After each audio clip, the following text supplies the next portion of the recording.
नमस्कार दोस्तों, स्वागत करता हूं आपके अपने YouTube चैनल वाह चैनल में। दोस्तों, भारत जैसे विशाल देश में हर साल ना जाने कितनी कंपनियां आती हैं और कितनी कंपनी चली जाती है, लेकिन आखिरकार भारत में एमएलएम कंपनी क्यों नहीं टिकती हैं।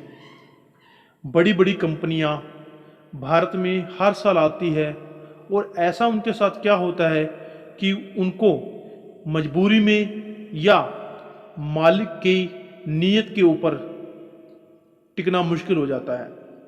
दोस्तों, भारत में कंपनी दो कारणों से नहीं टिक पाती। एक, या तो मालिक बेईमान हो जाए, दूसरा लीडर्स जो कि बड़े बड़े जो लीडर हैं वो कंपनी को धोखा दे दें।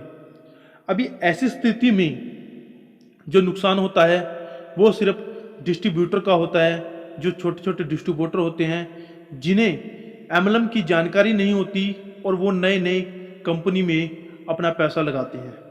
ऐसी स्थिति में कंपनी का मालिक भी बेनिफिट में रहता है और कंपनी के बड़े बड़े लीडर्स भी बेनिफिट में रहते हैं, क्योंकि ऐसी स्थिति में कंपनी के जो मालिक हैं वो दूसरी कंपनी खोल लेते हैं और लीडर्स भी या तो दूसरी कंपनी खोल लेते हैं या कोई दूसरी बड़ी कंपनी को ज्वाइन कर लेते हैं। लास्ट में जिनको भुगतना पड़ता है वो छोटे डिस्ट्रीब्यूटर ही होते हैं। भारत और विदेशों में काम करने का तरीका बिल्कुल अलग है। यहाँ पर सारे के सारे जो पहलू होते हैं, गाइडलाइंस होती है कंपनी की, कंपनी लॉ के तहत, वो ये लोग पालन नहीं करते हैं, जिसकी वजह से उनको भागना पड़ता है। कई बार आपने देखा होगा बड़ी बड़ी दिग्गज कंपनियां 1-2 साल या 4 साल या 5 साल कंपनी अच्छे से टिकती है, लेकिन अचानक वो भाग जाती है। तो उसका रीजन सिर्फ इतना ही है, क्योंकि इन्वेस्टमेंट प्लान करने से इन लोगों के पास लास्ट में इतना पैसा हो जाता है कि ये लोग भागने पर मजबूर हो जाते हैं और डिस्ट्रीब्यूटरों को ये चीज़ को भुगतना पड़ता है। बड़े बड़े लीडर्स जो स्टेज के ऊपर या आपके घर में आकर या उनको जहाँ भी आपको प्लान दिखाना पड़े उस टाइम वो हर जगह उपस्थिति दिखाते हैं, आपको मोटिवेट करते हैं, आपको गारंटी भी देते हैं, आपको चेक भी देते हैं, बड़े बड़े सेमिनार भी किए जाते हैं।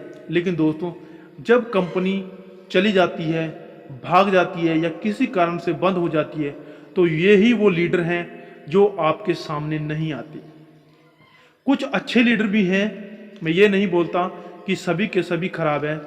कुछ ही % जो अच्छे लीडर हैं वो आपसे बात भी करते हैं, आपसे तालमेल बनाए रखते हैं, चाहे कंपनी रहे या कंपनी ना रहे।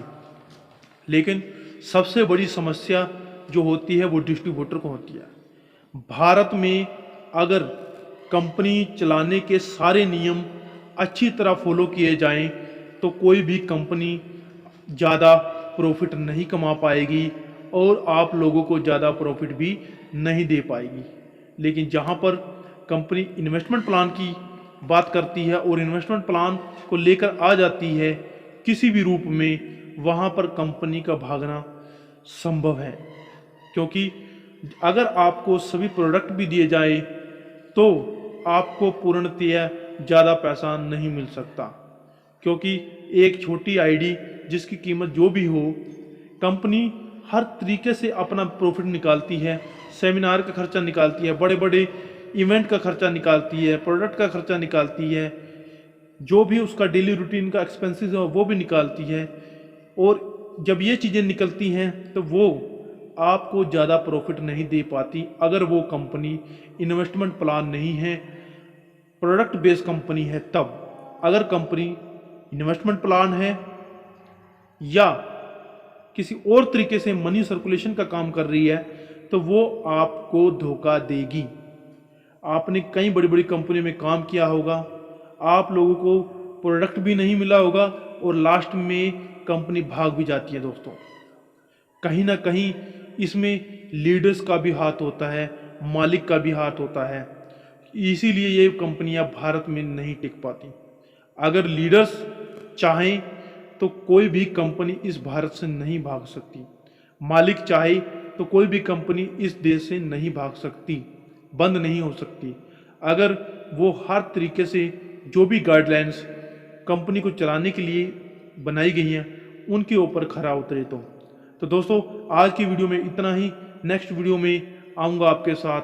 Thank you.